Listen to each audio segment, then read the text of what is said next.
Welcome to A Dash of Life podcast, where every episode brings you a touch of spirit, a pinch of passion, and a zest for life. Hello, and welcome to this next episode of A Dash of Life podcast.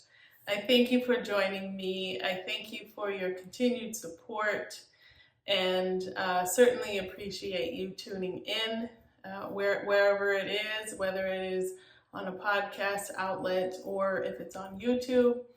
I certainly appreciate you connecting and getting into this with me, and really am grateful for your continued support.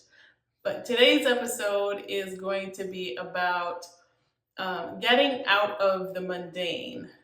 And what I mean by that is we're so focused on everyday tasks that we sometimes miss the larger picture and may even miss our purpose, at some point. So I'm happy to get into this with you and really am going to give you a whole completely different perspective. Some of you may be doing this already, and that is amazing and commendable, but I really am focused on those that are having trouble with that or cannot see that. And so I'm grateful for you either way. You are here. And let's get into this. So when I talk about the mundane, I'm referring to just like the basics, right? The basics of life: food, shelter,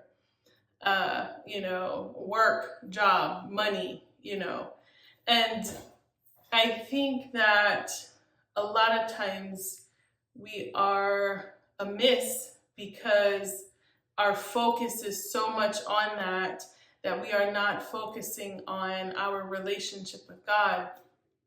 And that needs to be first, right? If you listened to the last episode, where I talk about labels and understanding who we are and why we are, you will understand that we're here for a larger purpose. And if we are solely focused on those few little things, then we're missing it. We are completely missing it. And there's nothing wrong with not knowing, right? You don't know what you don't know. But as you continue to grow, and especially if you're an adult and you are doing things that are, that you've done in the past and you've not altered, or you've not grown, you've not changed, then you may need to think about it, right? You are not put on this earth to suffer and to be caught up in the daily grind, if you will. Do you have to work? Absolutely. You have to work for anything, right? But from this perspective, I want you to think about, like, what is my purpose and what is God asking me to do? And in that, you understand that God's going to take care of this over here. God's going to take care of the bills. He's going to take care of, food and everything. And, if you keep focused on Him over here, then you will understand that my purpose is maybe just to be as opposed to do.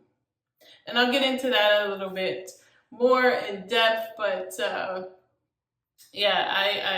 feel like we need to live according to God and His will, as opposed to getting entangled in the mundane every single day. Because if you are, then where's your attention going to? You are making whatever that is your God, essentially, right? And God says, "Thou shalt have no other gods before me," right?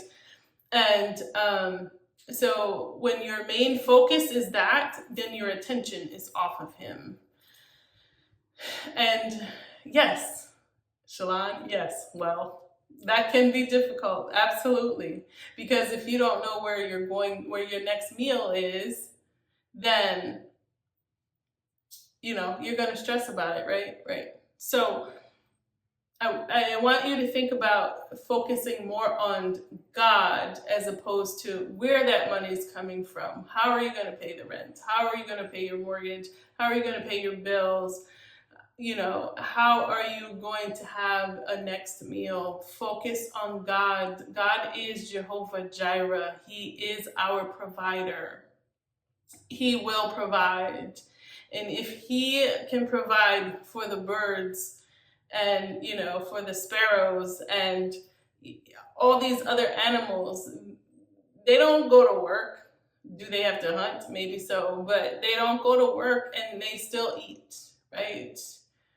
So just keep that perspective in mind that you can't allow these mundane things, and that's quotes, these mundane things be your God and be your focus.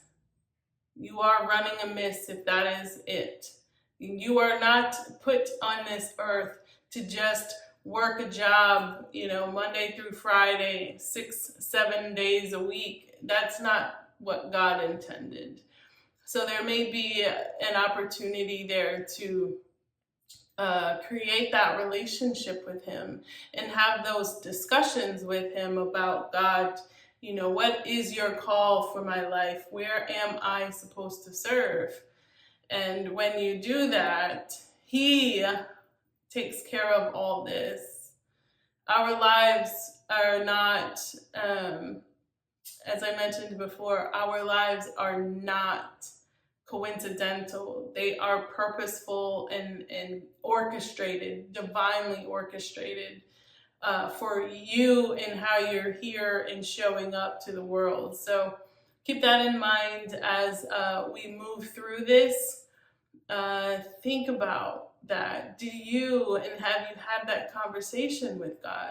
Another point that I want to make is Jesus completed the work that reconciles us to God. So in order for us to walk in that and work through that, work in that, our understanding of that is that we have to be connected to him, and that's through the Holy Spirit. Jesus came. Jesus, and I certainly have to do a little bit more research, but maybe I'll do a podcast of its own just on Jesus's life and the purpose of it, what his crucifixion took care of, because it's so vast and it's so divinely intertwined in the larger picture that we know God had his hand in that. God is omniscient. He knows it all. He's omnipotent and he's all powerful. And so again, you have a Trinity working with you or for you. And here we are just over here micromanaging life. We are called to live from a place of completion. And Jesus did that for us. Not a place of I'm micromanaging my life. And also, I'm going to tie that into fighting battles that are not ours. How many of you fight battles daily that are not yours? You have to give it to God. So we have to be able to walk in the Spirit and understand that God knows our needs. He knows every need that we have. He has bottled up every tear. He has heard every prayer. And I already mentioned this before, so I'm not going to go into it, but just know that he knows everything about you. He knows your faults. He knows your weaknesses. He knows this mind battle that you have going on. And if you let him fight the battle and release it and give it to him, then you can focus on so much more and so many more things. You can focus on so many more things.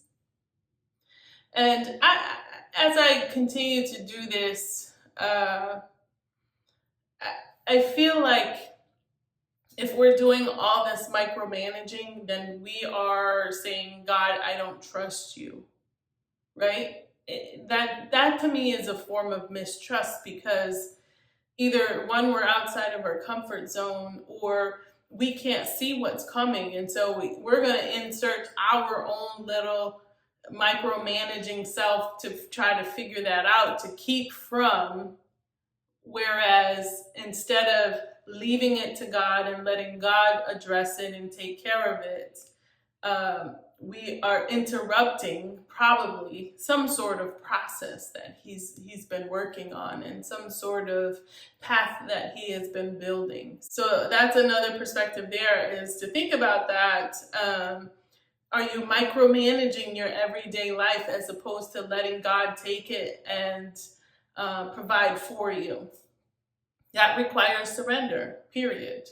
There's no way around it, because if you are surrendered to God, then you're allowing him to pull the strings, right? You're allowing him to navigate. You are allowing him to be the captain of your ship, which is your life. And a lot of people can be uncomfortable with that. It's not a comfortable position. But what it does is it shows God that you truly have the faith that he's going to walk whatever out in your life. So keep that in mind as well. All right, so I would say that I was a complete micromanager of my life until God took everything away from me. So then I couldn't micromanage anything. And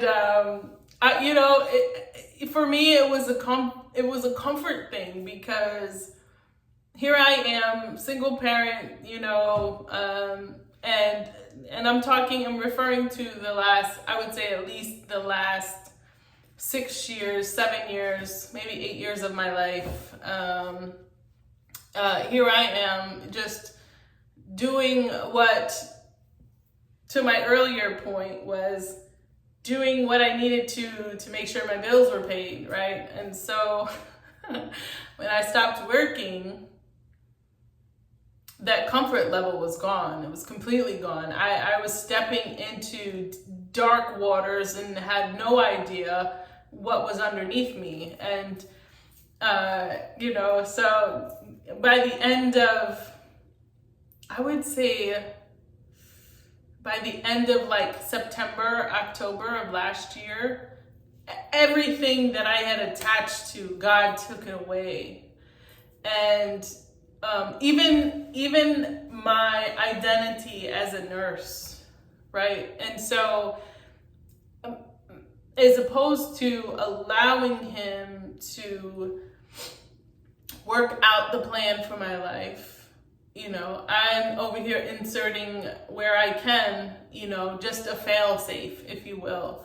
And if that is you are not completely surrendered to God. God does things that are difficult for us to get a reaction out of us, and to get us to grow, and to further and expand our faith. And so when you're going through a completely difficult season where there's nothing that you can do, there's nothing, not one thing has been working, and not one thing that you could do to help the situation, God is really trying to get you to grow in faith. And so keep that in mind. I talk about it in Becoming Dependent on God, my newest book release, regarding just being completely stripped away from everything. My identity as a nurse for 24 years, my identity as a mom for, almost 30 years, and my identity as a wife or a partner, my identity as just Shalon and who Shalon was told she was, right? And so just taking all of that away required me. It required me to go deeper into him. And I talk about that in how I strengthened that relationship with him and took the time to ask the question, God, who am I to you? Like, why am I here? What is my purpose? And it is a different way of thinking. It is a different way of moving, and if you are in tune to that, then you understand that not everything that comes to you, not every opportunity that comes to you is for you. It may be inserted by the enemy to kind of get you off track and get you off path.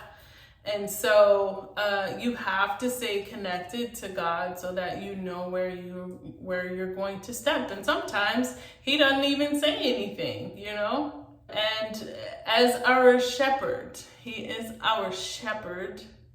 He will let us know if we are getting off track. So that was a lot of what I had to come to grips with last year. And as we transitioned into this new year, just trying to figure out who I was in God as opposed to all these other things that I had lived by and attached to.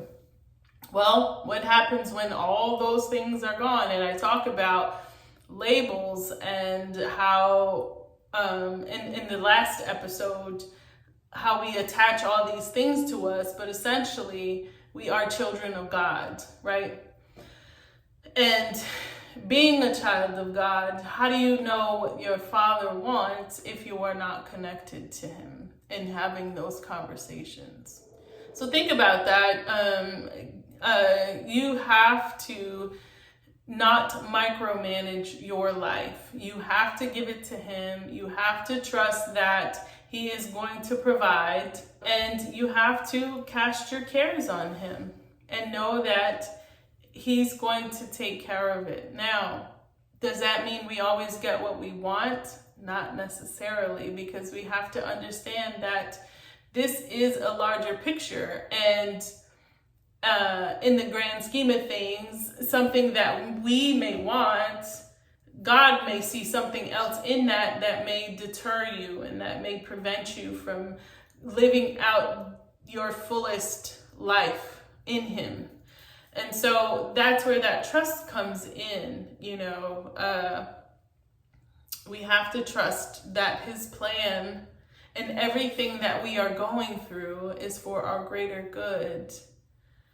And at some point, you will learn that, yes, it is. It is for your greater good. You just have to walk through the process. And two, something that it was very difficult for me, and I talk about this in my book as well, like being still and knowing that he is God. Whatever is coming at us, and the devil, when you're getting close to a breakthrough, the devil's going to stack those, right? So that they're coming at you quickly, fast, and even more intensely. And in that's where you have to have that foundation in God to understand that these are attacks, but they will not prosper. So you have to be still and know that God is who he is. I'm going to repeat it. God is who he is, right? Because in our little human minds, we think that we've got it figured out, and God's probably over here laughing at us because he's like, my child, you have no idea. So just keep that in mind and know that he is always with you. He will never leave you. He will never forsake you. And we are definitely called to live from a place of completion. Not this. It is so crazy because that is what we are taught. We grow up in that kind of mentality that, we have to constantly do. But if we are not doing what he wants us to or what he has called us to do, then we're wasting our time. We are wasting our time. And to give you perspective, we have essentially about 80 summers, right, that we live or that we can experience in this lifetime, give or take, right? On average, probably about 80 summers, right? So if you put it into perspective that way and understand that how many of those summers, quote, are you going to waste chasing whatever that doesn't even have meaning for your life? 10 summers? Would you waste 10 summers doing something that has no bearing for your life overall? Would you waste 5 summers? Would you waste 1 summer? So just giving you that perspective that, not every task that we do is something that we should be doing. And that's where that relationship with God comes into play, where you need that connection. So you know how to move and you know how to act and you know how to do and make moves, essentially, because we can get caught in a hamster wheel of the mundane, and it's completely wasting our time. Yeah, as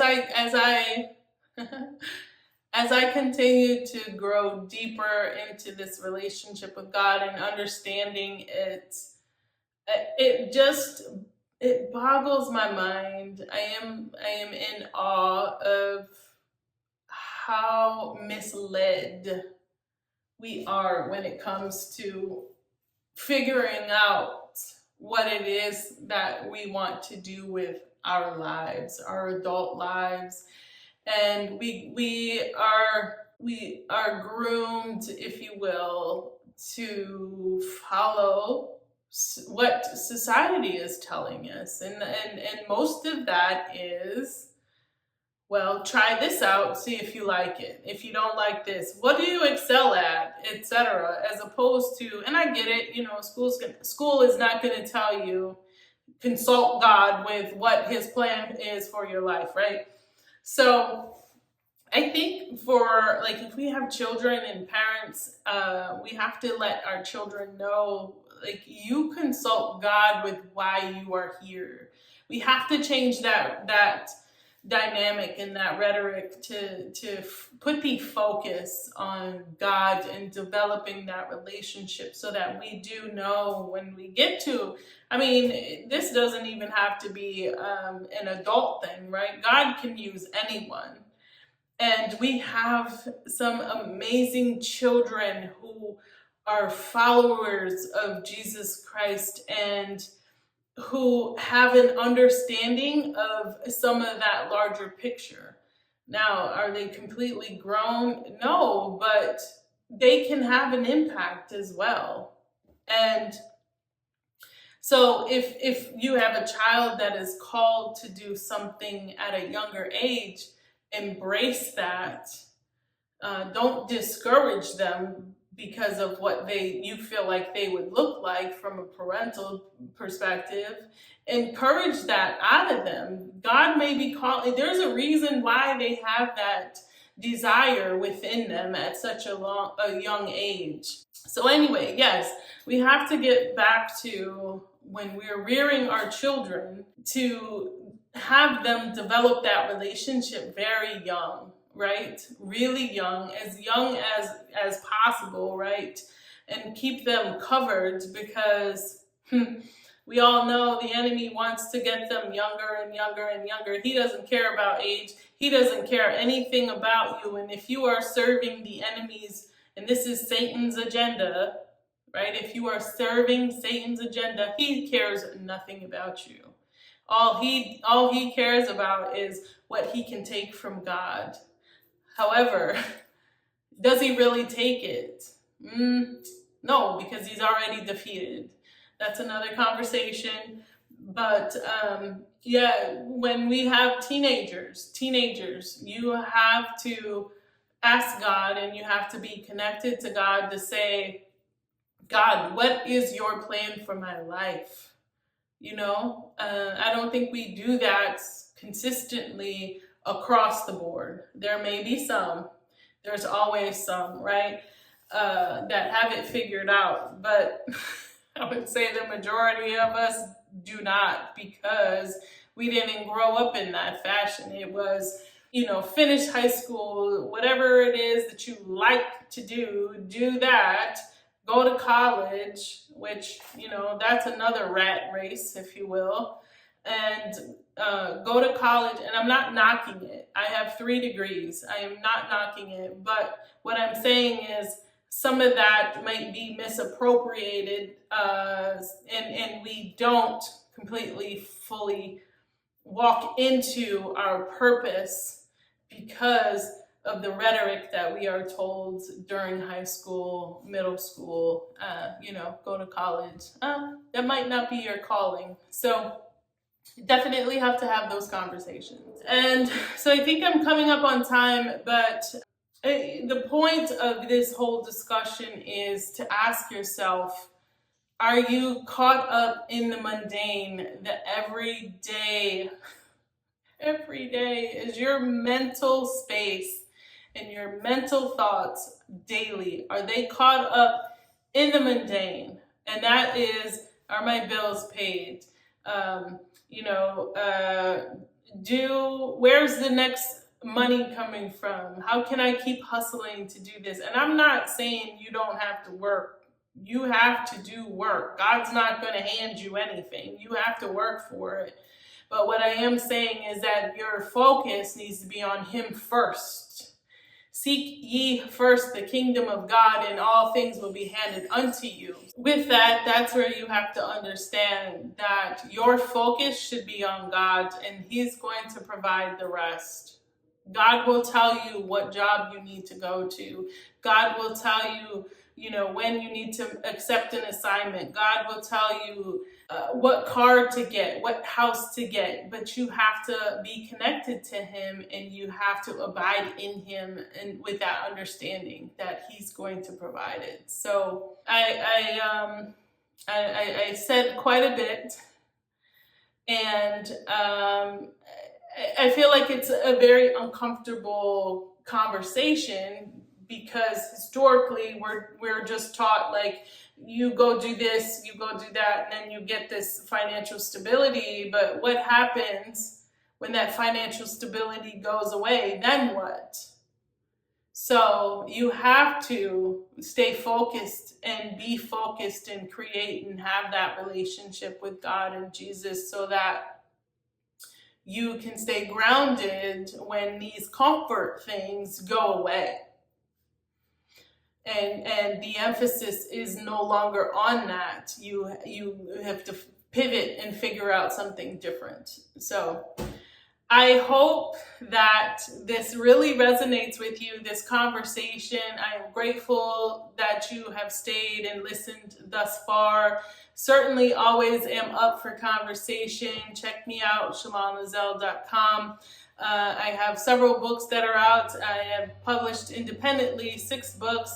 And I'm looking forward to writing the next one. Actually, I've published 6 books in 5 years, so that's quite a bit, I think. But just doing and following God's guidance. So, hope to see you on the next one, and hope that you listen to the next episode. If you're watching this on YouTube, please like, share, and subscribe to the channel, A Dash of Life podcast. And until next time, be blessed. Take care. Thank you for joining us on this episode of A Dash of Life podcast. I hope today's conversation added a touch of spirit, a pinch of passion, and a zest for life to your day.